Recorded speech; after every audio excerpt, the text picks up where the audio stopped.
Hello friends, आपका स्वागत है टेक्निकल धावक में। फ्रेंड्स, आज के वीडियो में हम लोग चर्चा करने वाले हैं कंक्रीट टेक्नोलॉजी में लैब एक्सपेरिमेंट्स। यानी कि हम लोग जितना कंक्रीट टेक्नोलॉजी में लैब एक्सपेरिमेंट देखते हैं वो कैसे किया जाएगा उसके बारे में हम लोग विस्तार से चर्चा करेंगे। तो पहले हम लोग शुरू से यहाँ पे देखते हुए चलेंगे लैब एक्सपेरिमेंट पहला क्या है, दूसरा, तीसरा, और जितने लैब एक्सपेरिमेंट इसमें होंगे वो सारे आपको डिटेल में बताया जाएगा और अच्छे से समझाया जाएगा। क्योंकि जब आप लोग लैब में एक्सपेरिमेंट करने के लिए जाते हैं उससे पहले आप लोगों को अच्छे से उसके बारे में नॉलेज होना जरूरी है। जब तक अच्छे से नॉलेज नहीं होगा तब तक आप लोग अच्छे से लैब कर नहीं कर पाएंगे।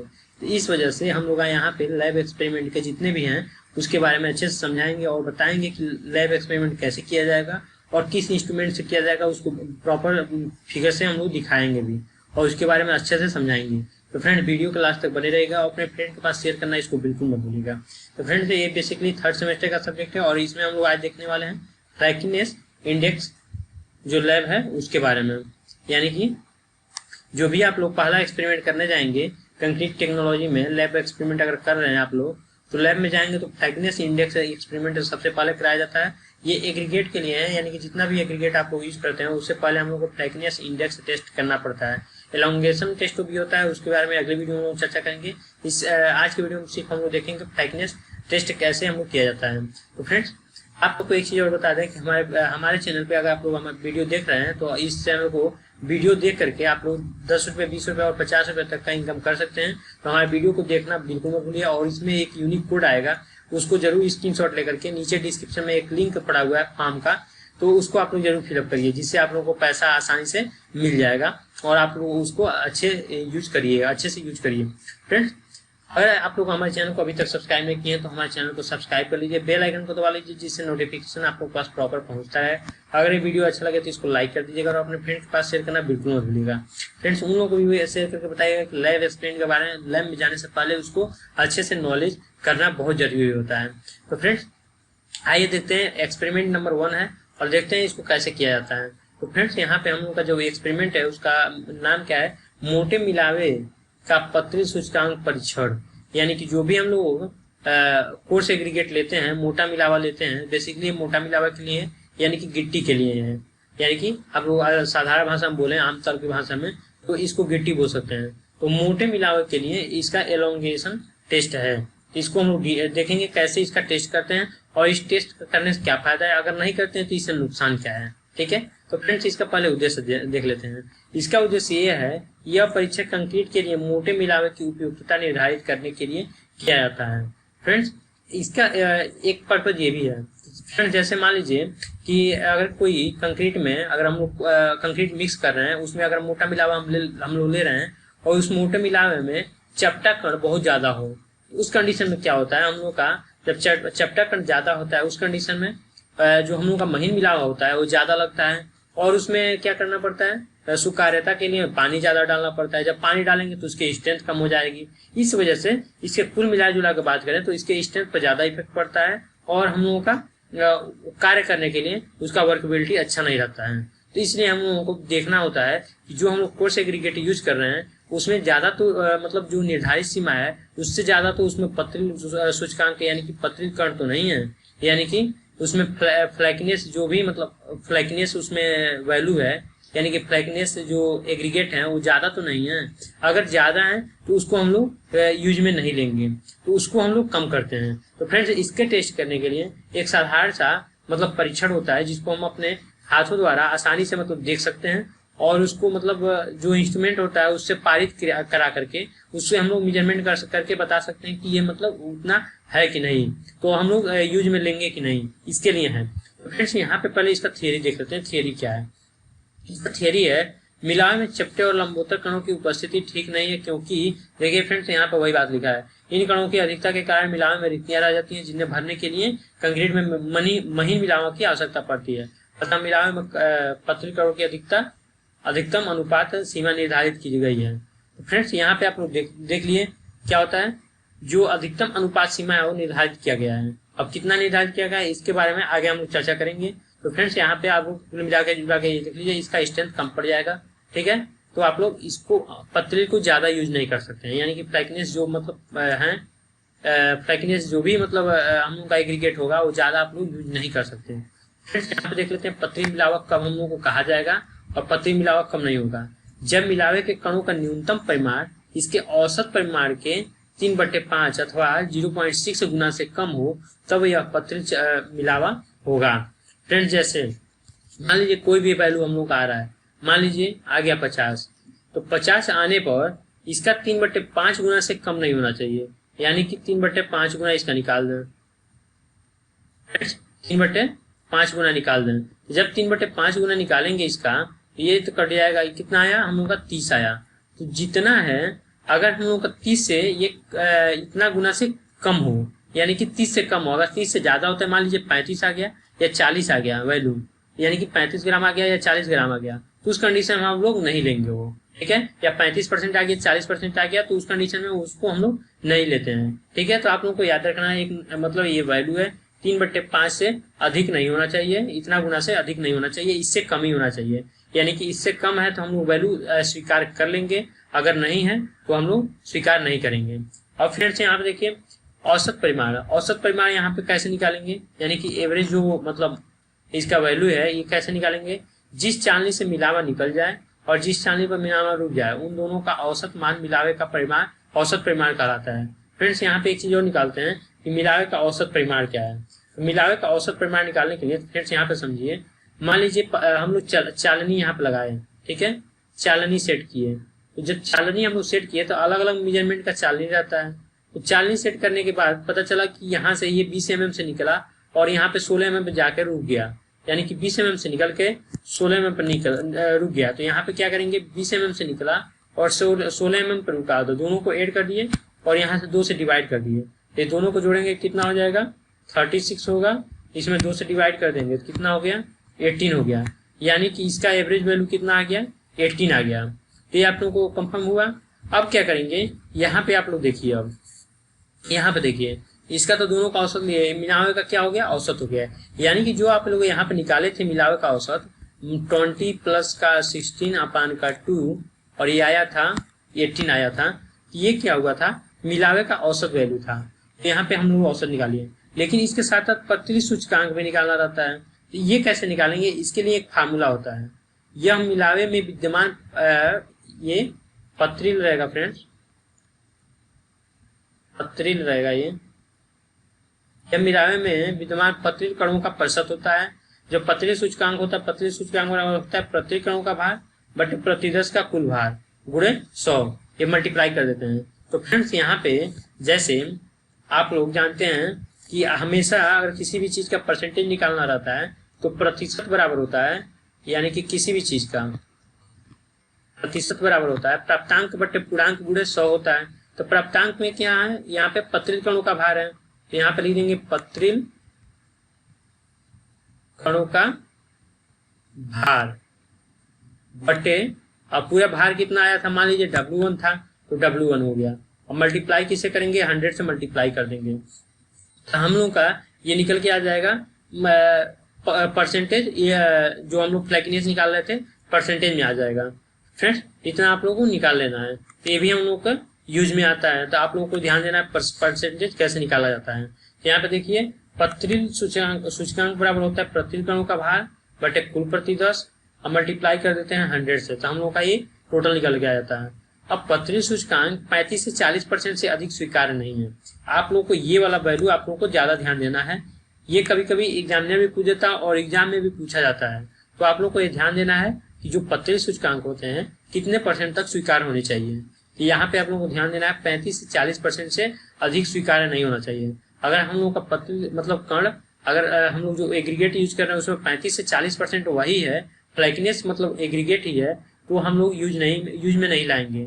उसको मान लिया जाएगा कि ये मतलब इसमें ज्यादातर फ्लैक्नेस है, तो अब इसको यूज नहीं कर सकते हैं। और यहाँ पे क्या लिखा है? 6.3 mm से कम परिमाण वाले मिलावे के लिए यह परीक्षण नहीं है। यानी कि जो हम लोग परीक्षण करते हैं वो मतलब जो पार्टिकल है 6.3 mm से कम नहीं होना चाहिए। यानी कि 6.3 mm से जो हम लोग कर रहे हैं वो हमेशा क्या होना चाहिए? ज्यादा होना चाहिए। 6.3 mm से कम नहीं होना चाहिए। आप लोगों को ये ध्यान देना है। अब आते हैं फ्रेंड नेक्स्ट क्वेश्चन पे, नेक्स्ट क्वेश्चन पे फ्रेंड यहाँ पे आते हैं नेक्स्ट टॉपिक पे। अब इसके बाद से हम लोग यहाँ पे करते हैं, ये फ्रेंड्स रहेगा, ये सामग्री रहेगा। आप लोग इसको थोड़ा सही कर लीजिएगा, इसको हम लोग आप लोग लिख लीजिएगा सामग्री। सामग्री सामग्री में क्या क्या रहेगा? मोटा मिलावा जिसका प्रतिशत सूचकांक ज्ञात करना है का नमूना पर्याप्त मात्रा में ले लें। ये तो जाहिर सी बात है फ्रेंड, जो भी मतलब सामग्री में वही यूज होगा जो चीज हम लोग को प्रैक्टिकल करना है। यहाँ पे आप लोग को एग्रीगेट का प्रैक्टिकल करना है, तो यहाँ पे कोर्स एग्रीगेट आप लोग ले लीजिए, जिसका मतलब प्रतिशत सूचकांक ज्ञात करना है, उसको नमूना ले लीजिए। उसके बाद इक्विपमेंट में क्या क्या आता है?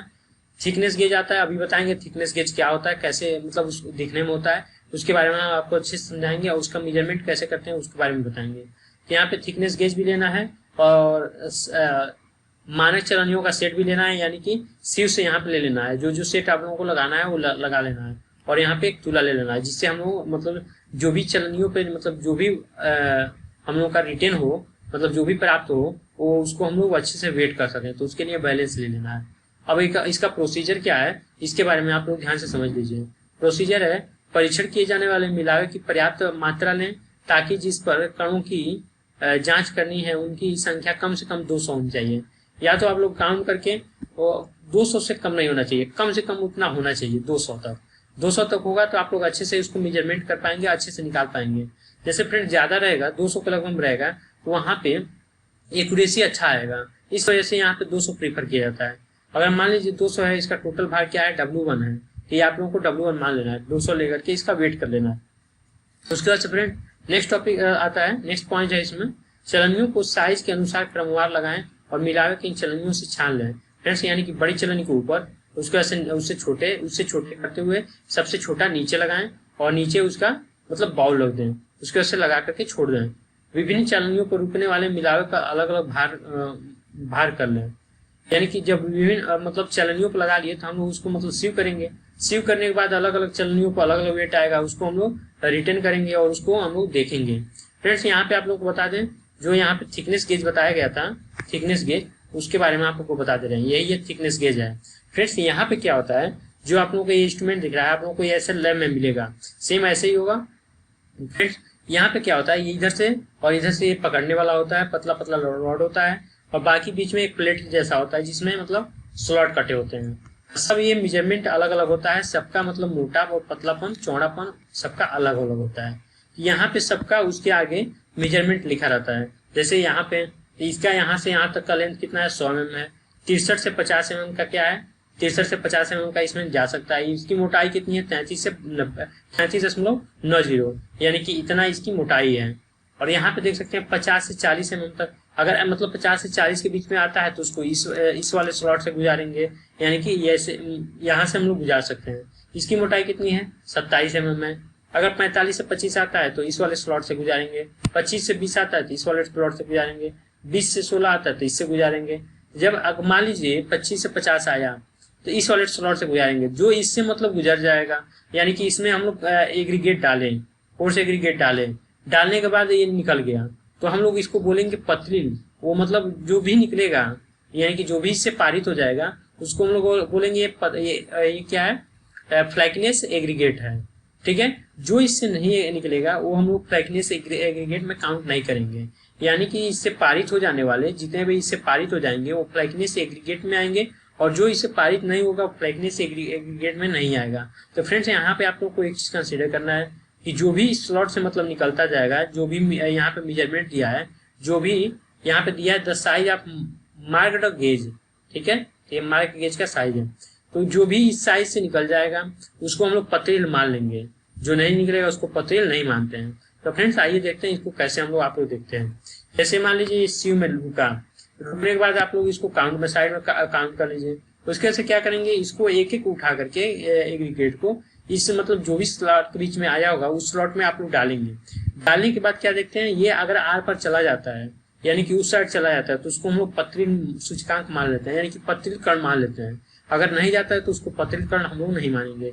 मान लीजिए ये बंदा डाल रहा है, डालने के बाद ये आर पर चला गया तो इसको हम लोग पथरील मान लेते हैं। उसके बाद से उसका अलग वेट कर देते हैं और उसका रेशियो निकाल देते हैं। देखते हैं 35 से 40% से ज्यादा तो नहीं आया है। अगर 35 से 40% से ज्यादा आता है तो हम लोग उसको बोल देते हैं कि ये हम लोग का स्वीकार नहीं है। अगर उससे कम आता है तभी स्वीकार रहेगा। फ्रेंड्स आइए अब देखते हैं यहाँ पे अगला पॉइंट। अब प्रत्येक भाग के मिलावे को मोटाई गेज के अनुरूप प्रखांचे से निकालें।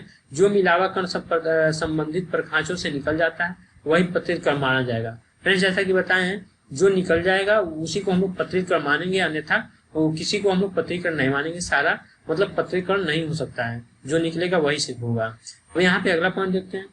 अब सभी प्रखांचों से निकले कुल पत्रित कणों को तोल लें, माना इनका भार W2 है। मान लीजिए जो भी पत्रित से निकलने के बाद गेज से जो आर पर हो गया उसका भी वेट कर लें, मान लीजिए उसका भार W2 हो गया। तो जैसा कि बताएं, अगर परसेंटेज निकालना है तो W2 ऊपर रखेंगे, ये हम लोग का पत्रित कणों का भार है, और टोटल भार देखेंगे पहले हम लोग जो लिए थे सैंपल उसका कितना है। दोनों को डिवाइड करने के बाद हम 100 से मल्टीप्लाई कर देंगे। जितना वैल्यू आएगा हम लोग का वो क्या हो जाएगा, हम लोग का वो सूचकांक होगा, यानी कि पत्रित सूचकांक हो जाएगा।